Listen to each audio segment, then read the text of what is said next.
Hello, gandang umaga. May card trick ako dito. Pakita ko lang sa inyo na merong jack na siya. Mayroong jack dito na nakaisang tsa.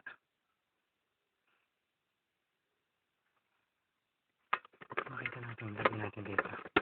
Opa, ako yan.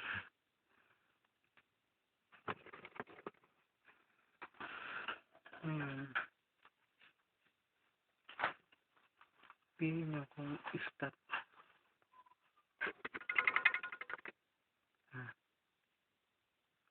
Kunyari, ang spectator kayo. Pili nyo kung stop. Pag sinabi mo stop, tingnan natin ito kung ano to. Three of clubs. Tama. Ngayon, lagyan natin siya rito sa gitna.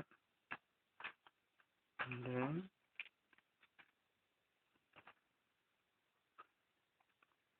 cut.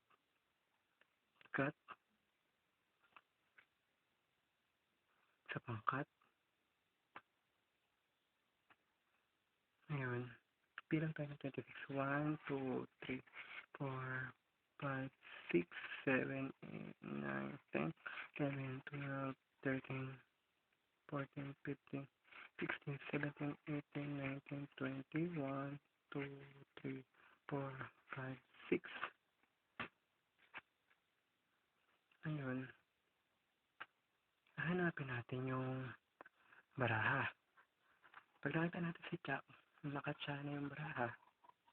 Pag nakatsa yung baraha, si Jack pala, pag nakita natin si Jack, katabi lang niya yung baraha na ating hinahanap. Ang tawag ko rito, Empress the Lady. Kaya tingnan mo maigi kung anong mangyayari.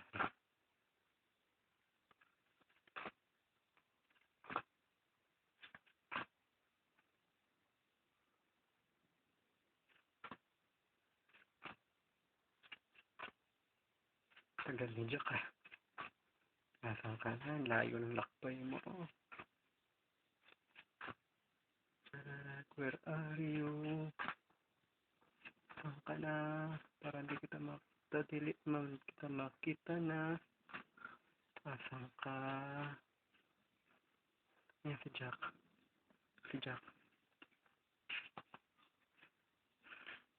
Anong number yung hinahanap natin? Okay. Ngayon, kaya ko tinawag na Empress the Lady. Sabi ko, katikit ni Jack yung baraha. Kasi ito siya. 3 of clubs. Yan. Sabi ni Jack. Sabi Jack oh. And then, kaya natin tinawag na Empress the Lady. Kasi sa'yo, may nagkaagusto mga boy. Kung ito gagawin nyo, sigurado, nagugustuhan nyo. Kasi, lahat ng lady nanonood sa inyo. 4 na Q yan. Q spin, Q flower, Q heart, and Q spin. Thank you sa panonood. Sa susunod ko ituturo ito kung paano kung may malinaw na camera na.